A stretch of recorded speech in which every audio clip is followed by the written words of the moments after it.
સાત્વિક રેસીપીની video સિરીઝમાં આપ સૌનું હાર્દિક સ્વાગત છે. કલ્પવૃક્ષ પરિવારને ભાવથી જય સ્વામિનારાયણ, જય શ્રી કૃષ્ણ, જય સિયારામ, હર હર મહાદેવ, રાધે રાધે. સુરતનો ફેમસ એવો સુરતી લોચો. આજની આપણે આ સાત્વિક રેસીપીની વિડીયો સિરીઝમાં આપણે સુરતી લોચો આ રેસીપી બનાવવાના છીએ. આમ તો ક્યારેક ને ક્યારેક તો તમે સુરતી લોચો ખાધો હશે, નહીં ખાધો હોય તો નામ તો સાંભળ્યું જ હશે. પણ સુરતનું આ સ્ટ્રીટ ફૂડ છે અને બહુ જ સ્વાદિષ્ટ હોય છે. એક્ઝેક્ટ ખમણ નથી, પણ ખમણ કરતાં કંઈ ઓછું પણ નથી, પણ બહુ ઝડપથી બનતો અને એ સાથે સાથે ઓથેન્ટિક પરંપરાગત રીતે બનતો જે સુરતી લોચો છે એનો સ્વાદ પણ એટલો જ બેસ્ટ છે અને સાથે સાથે પૌષ્ટિક પણ એટલો જ હોય છે. તો આવો આજે આપણે સુરતી લોચો આ રેસીપી જોઈએ અને કેવી રીતે સુરતી લોચો નામ પડ્યું હતું એની વાત તમને હું આગળ વિડીયોમાં જણાવું છું. વિડીયોમાં છેક સુધી જોડાયેલા રહેજો. રાધે રાધે.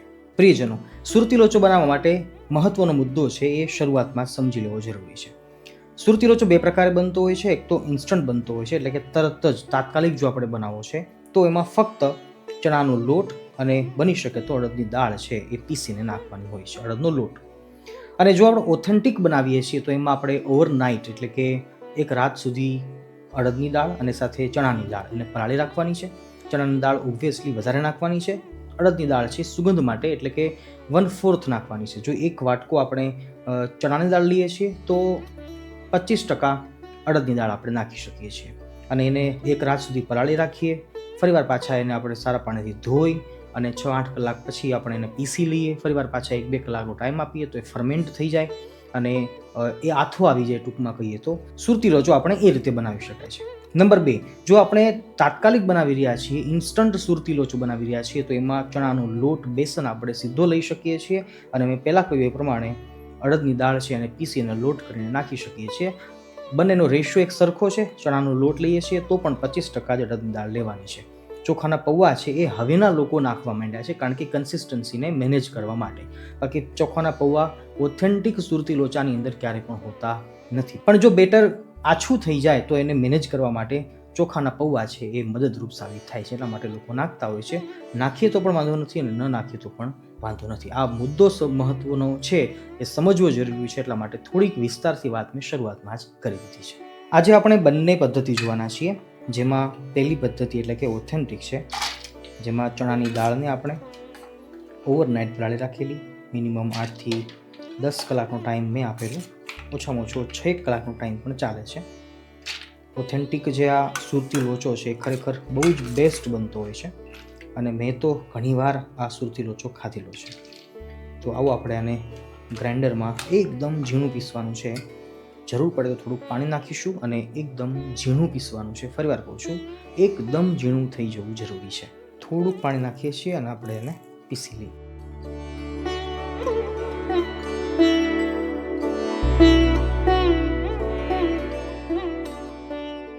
આપણું ખીરું પીસાઈને તૈયાર છે. સતત 3 મિનિટ સુધી આપણે મિક્સર ચાલુ રાખ્યું હતું અને આ રીતે એકદમ ઝીણું પીસાઈને તૈયાર થયું. પછી આપણે મિક્સર બંધ કર્યું છે. સુરતી લોચાને વધારે સ્વાદિષ્ટ બનાવે છે એનો મસાલો. અને હવે મસાલો તૈયાર કરવા માટે આપણે સંચળ પાવડર લઈએ છીએ. ક્વોન્ટિટી અનુસાર આપણે મસાલો તૈયાર કરી શકીએ છીએ. ધાણા જીરું છે એ પણ બહુ જરૂરી છે.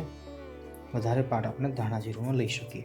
કાળા મરી છે એનો પાવડર, આમચૂર પાવડર છે એ ખટાશ આપશે એ પણ જરૂરી છે. ચાટ મસાલો પણ જરૂરી છે. એ ઉપરાંત કાશ્મીરી લાલ મિર્ચ અથવા તો તીખું જે આપણું લાલ મરચું હોય દળેલું એ લઈ શકાય. થોડીક હળદર નાખીએ છીએ. સારી રીતે એને મિક્સ કરી લઈએ. મસાલો તૈયાર છે. આવો હવે આગળ વધીએ.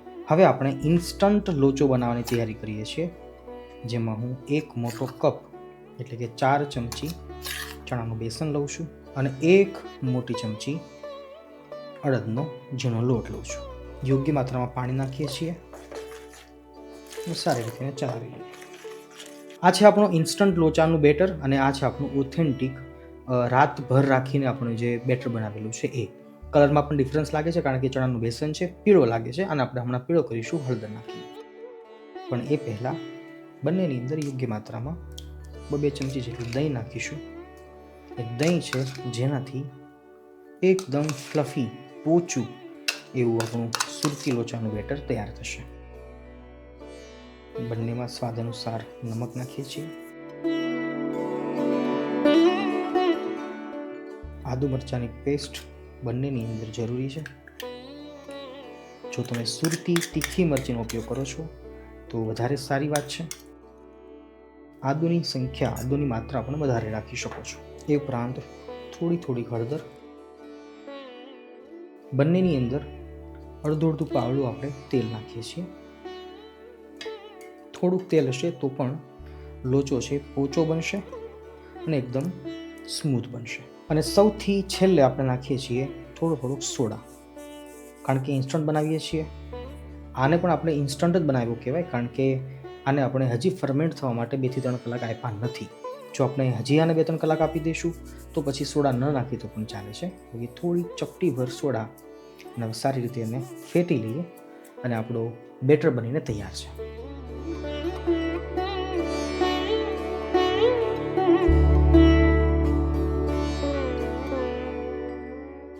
સુરતી લોચો આપણે બનાવી રહ્યા છીએ, તો લોચો નામ કેવી રીતે પડ્યું એ જાણવું જરૂરી છે. લોચો નામ કેવી રીતે પડ્યું હતું કે સુરતની અંદર આમ પણ ખમણ છે બહુ ફેમસ એક સ્ટ્રીટ ફૂડ કહેવાય. અને ત્યાંની બહુ જ અમુક વર્ષો પહેલાંની વાત છે કે બહુ જ ફેમસ એવી દુકાન જ્યાં ખમણ મળે છે. ખમણ રોજે બનતા હોય છે, લાંબી લાઈનો લાગતી હોય છે. પણ એકવારનો સમય દુકાનના જે માલિક હતા એમણે ખમણનો ઘાણવો નાખ્યો અને સ્ટીમરની અંદર જ્યાં ચોકી નાખે છે, પણ લાંબી લાઈન થઈ, ગ્રાહકો વધ્યા એટલે ઝડપથી એમણે હજી ખમણ પૂરા પાક્યા નહોતા અને એમણે એ ઘાણવું બહાર કાઢી લીધું. એટલે ઘાણવું બહાર કાઢતાની સાથે ખમણ ફૂલ્યા નહોતા. સમજો વાતને. ઢોકળા, ખમણ અને લોચો આ 3 સ્ટેપ છે, જેમાં ખમણ છે એ પરિપક્વ અવસ્થા છે, ઢોકળા છે એ એના કરતાં થોડીક ડાઉન અવસ્થા છે અને લોચો છે એ પ્રથમ અવસ્થા છે. મતલબ 6 થી 7 મિનિટ સુધી જ્યારે આ બેટર પાકે છે ત્યારે લોચો બને છે. જ્યારે 10 થી 12 મિનિટ સુધી એ બેટરને પકાવવામાં આવે છે ત્યારે ઢોકળા બને છે સુરતી.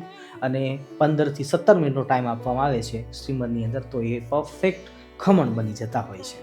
અને સુરતના ખમણ છે બહુ જ બેસ્ટ હોય છે, ફેમસ હોય છે, જેની રેસીપી આપણે આપેલી છે, તમે આપણી ચેનલ ઉપર જોઈ શકો છો. તો વાત હું એ કરતો હતો કે ખમણને પૂરા પકાવ્યા નહીં અને એ જે ખીચવું હતું એ બહાર કાઢ્યું અને પછી ગ્રાહકોને આપવાનું શરૂ કર્યું. તો કોઈક ગ્રાહકે એવું બોલ્યા કે અલ્યા આ તો લોચો મારી દીધો. અને ત્યારથી જો કે સુરતીઓના મોઢે લોચો શબ્દ વારે પડતો હોય છે કે લોચા પડી ગયા અને તો લોચો માર્યો અને એવી કહેવત છે, લોચા લાગી ગયા. તો આવા શબ્દો છે સુરતીઓના મોઢેથી, સુરતી લાલાઓના મોઢેથી બોલાતા હોય છે. તો એવો કંઈક શબ્દ છે ભીડમાંથી નીકળ્યો કે આ તો લોચો મારી દીધો. અને લોચો માર્યા પછી પણ સુરતીઓ ખમણ વગર રહી કેમ શકે?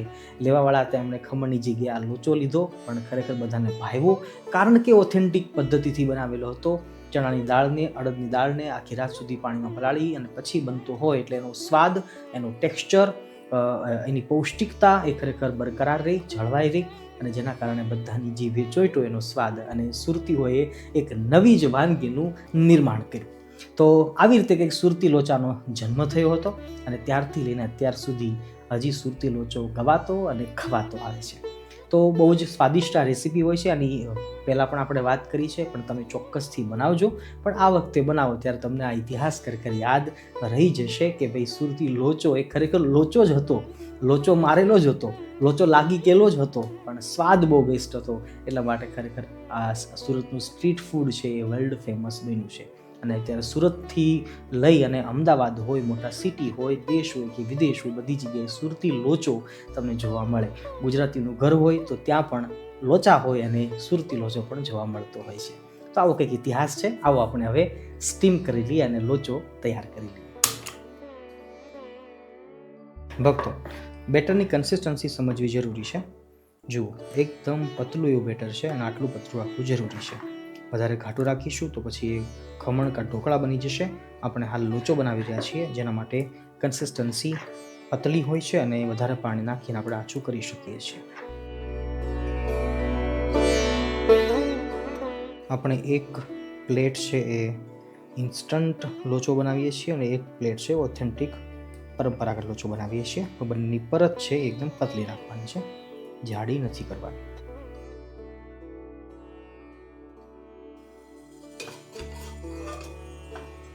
થોડું લાલ મરચુંમાંથી ભભરાવીએ છીએ અને એ ઉપરાંત આપણો જે મસાલો બનાવ્યો છે લોચાનો મસાલો એ પણ નાખીએ. બીજી પ્લેટ જેમાં પણ સેમ.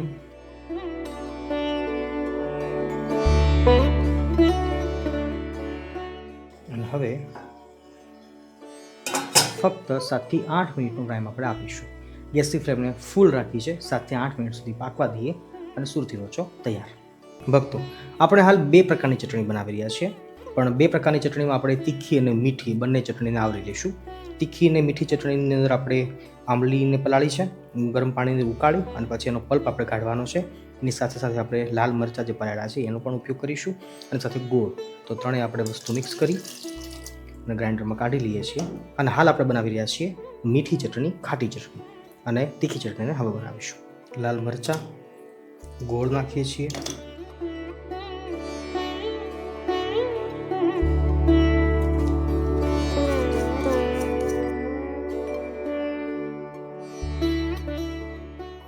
આંબલીના પલ્પની અંદર લાલ મરચાં અને ગોળ એનું પાણી મિક્સ કરીએ છીએ. સ્વાદ અનુસાર નમક નાખી દઈએ. ચાલો, એક ચટણી તૈયાર છે. હવે બીજી ચટણી બનાવી લઈએ. બીજી ચટણી છે આપણી ગ્રીન ચટણી છે, જેની અંદર આપણે કોથમીર, એ સાથે સાથે ફુદીનો, એ સાથે સાથે લીલા મરચાં અને સિંગદાણા. જરૂર પડે તો ખટાશ નાખી શકો છો, લીંબુ નાખી શકો છો. થોડુંક પાણી નાખી અને આપણે એને ગ્રાઇન્ડ કરી લઈએ. સ્વાદ અનુસાર નમક, એક લીંબુ આખું નાખું છું હું.